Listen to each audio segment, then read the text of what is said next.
Hello my beautiful people, welcome back to my YouTube channel. It's your girl Butterfly here, and I am back with another sit down video. I actually love sit down videos. I never called them that before, but I prefer sit down videos over vlogs because vlogs just are a lot of work, guys. But I know I do them sometimes because I know some people like them and sometimes request for them. But yeah, I really just like having conversations that are like meaningful topics to me, or things that I feel like I also learn from when I do them or when I share and things like that, and just hearing from other people. So speaking of hearing from other people, this video, I'm just gonna dive right into it. This video was inspired by a few conversations that I've had with a couple of women after I posted the video on grief. And some have shared their fertility journeys, and it's something that I'd actually wanted to make a video of before, but I was expecting at that time, and I kind of just felt like it was insensitive, if I could say. But after what my family and I have gone through, I feel like I can relate better to things about fertility that we should not talk about or ask people about so comfortably. And I know that sometimes people are really just coming from a good place and they mean well, but this video is actually just for me to educate more on fertility in general, and just sensitize ourselves, including myself, on things that we should be more mindful of when we talk to women and men about, when we ask about the fertility journeys and things like that. So a couple of weeks ago as well, I went to the hospital where I work, but I was going there for admin stuff. And oh yeah, this is a butterfly. I hope you can see that. My earrings are also butterflies. A couple of people that I bumped into then would ask me things like, oh, what baby did you get, a boy or girl?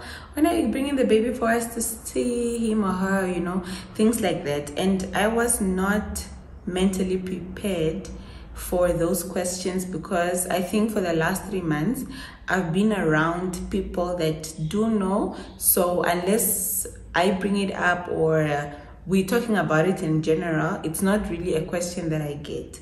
So I was really not prepared for that question, and I'm starting work in a few days and I am still not prepared on how I'm going to answer that question. So I was just like, okay, from that point of view, and also from the stories that some women have shared with me regarding their pregnancy journeys or fertility journeys, I decided to just make this short video. Actually, the time when I wanted to make the video, I came across a presentation that I had done when I was an intern about fertility. So I was like, let me actually make a video about this. So the presentation was actually about infertility, the different causes of primary fertility, secondary fertility, factors affecting fertility. I'm not really gonna get into the workups and the treatment, which was part of my presentation, but just gonna read a few of the things about it. So for many people, they probably don't know that we have primary fertility, infertility, and secondary infertility.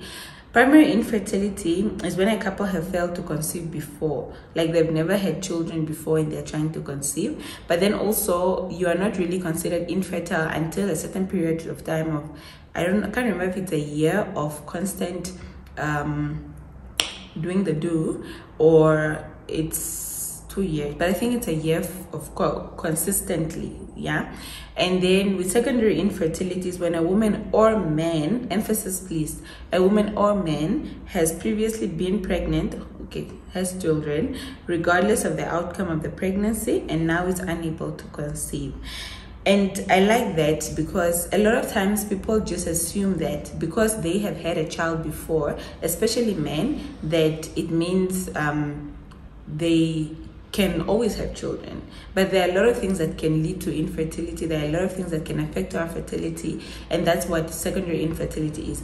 When I was an intern in Nanjokwe, when I was doing family medicine, I had a lot of couples that have come to me. Most times, actually, the woman would come and say, "No, doctor, I'm not, we're trying to conceive, it's not been happening, what. I just want to find out what's wrong with me. My husband has 2 kids, or my husband has a child, blah, blah." So automatically, this person has assumed that the problem lies with them. But it doesn't, it's not always the case. I've had, I think, 2 couples that I have done tests. Then I think one, the woman was pregnant before, but he doesn't have a child, but he impregnated someone according to them. And then the second time, the man had a child, but that child I think was 16 years if I'm not mistaken. So they're not even considering that this is a 16-year gap between his first child and now. So anything could have happened in between then, right? And then it turns out that the issues were both with these 2 men. And another one that I had, he had low sperm count. I think he was a 35-year-old man or so. They both didn't have kids. The woman came, and then I told her, "You have to bring your partner, because then we have to now collect sperm, semen, whatever, and things like that." So we found out that the issue was the man. He had what? Ma'am. I forgot the word. If I remember it, I'll put it somewhere there. Then you can just Google it. So some of the causes, actually, there's a chart that I was looking at that I put in my presentation then, but I think it's from the state. It says 30% of infertility cases are caused by the man. That's a lot. That's a high number, guys. 1/8 of all couples in America suffer from infertility. 12% of the total population suffers from infertility, and 6% of all married women are infertile. So these are really high numbers in terms of now the fact that a man can be the cause of infertility in a relationship. And I'm just emphasizing on this because of how society kind of makes it like it's a woman's job to conceive or to bring a child into the world. Okay, yeah, carrying it, yes, but it takes another party for you guys to make the baby. So some of the causes that are here, the frequency of sleeping together every 2 to 3 days optimizes the chance of pregnancy. So now you have to consistently do that, say for a period of a year, before they can say, okay, you are infertile. Obesity and low body weight, women with a BMI of over 30 and a women with a BMI of less than 19, and also those who have irregular menstruation, are at a risk of that can contribute, let me say, to their fertility issues, so to say.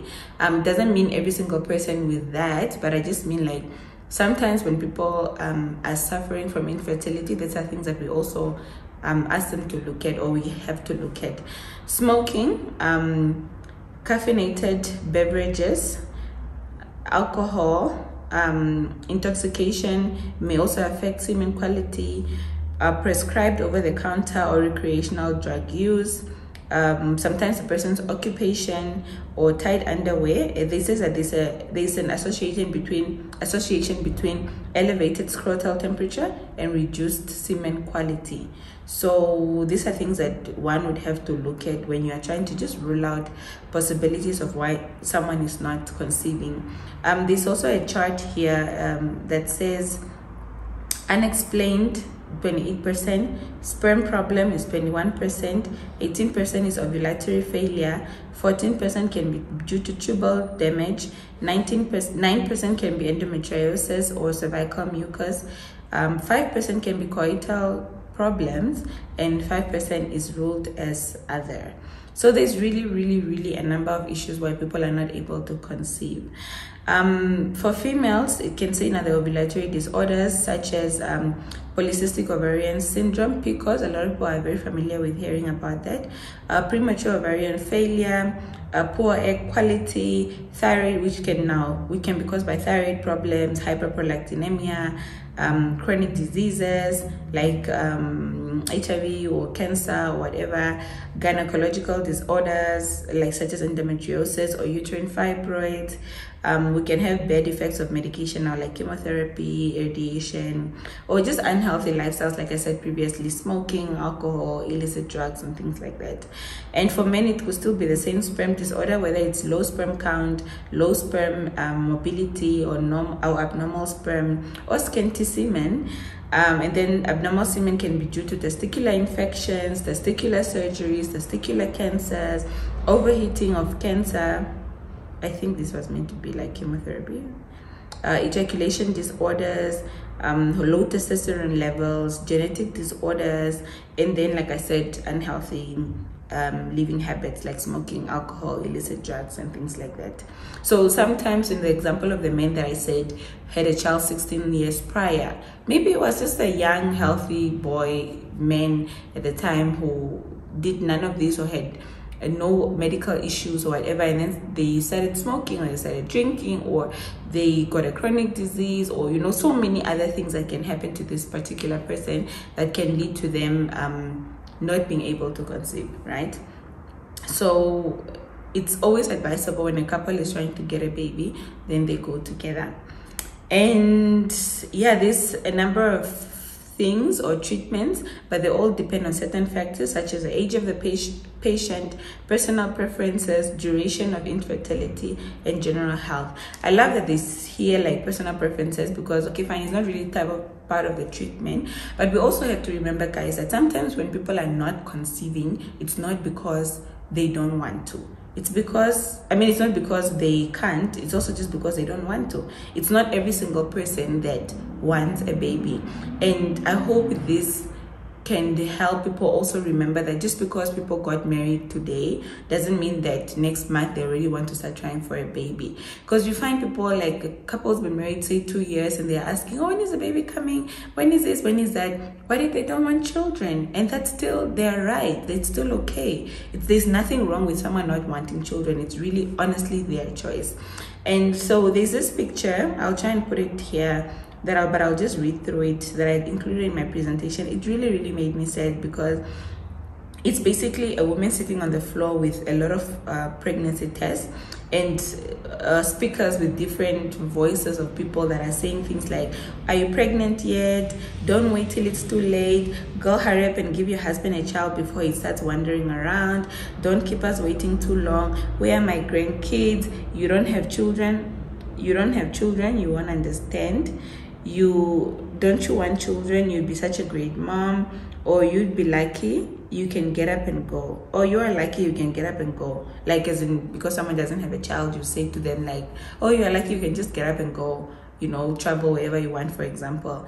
But it's that person takes multiple pregnancy tests all the time, but it's not happening for them. So don't just assume that you can comfortably come to people and ask them when are they giving you kids or grandkids or whatever, because it's a very sensitive topic. There's a lady that has shared with me that they've had 3 miscarriages and I think 1 ectopic pregnancy. And mind you, this is someone that's only been married, I think, for 2 years now. Now, you can just imagine the kind of pressure that comes with getting this question when you are trying, but something is not going right. I feel like we really need to respect other people's choices and the kind of questions that we say to people.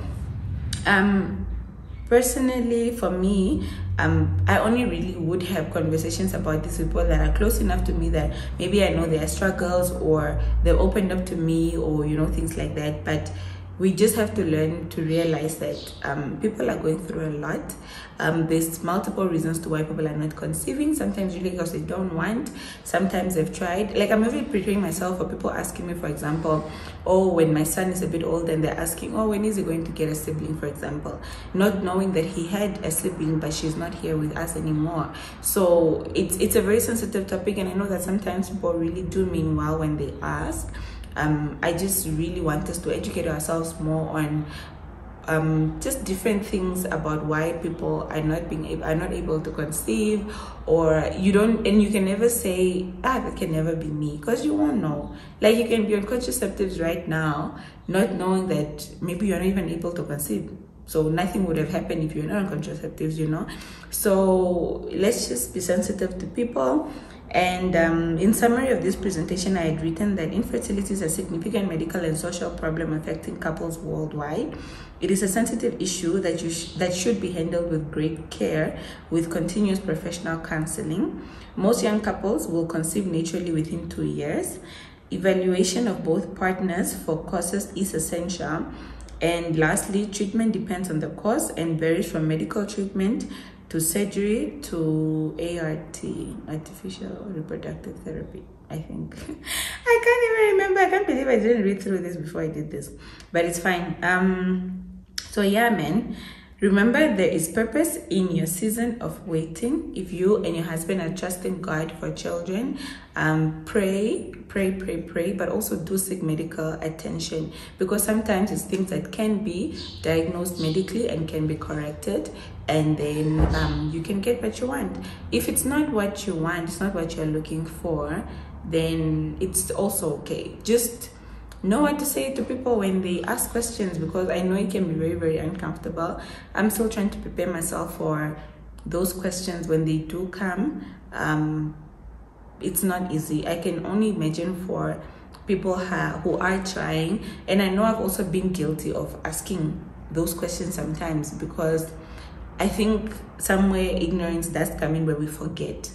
Like, it's even us as medical personnel, sometimes we forget that these things can happen to anybody. But yeah, thank you guys for coming to the end of this video. I hope you've learned something. I have learned something myself, just also to not be ignorant and whatever. If you find yourself in that situation, do seek medical attention as well. Keep waiting, keep trusting, keep believing. However, it's still always up to you to find out what is best for you and your family. So yeah, until next time, this is goodbye.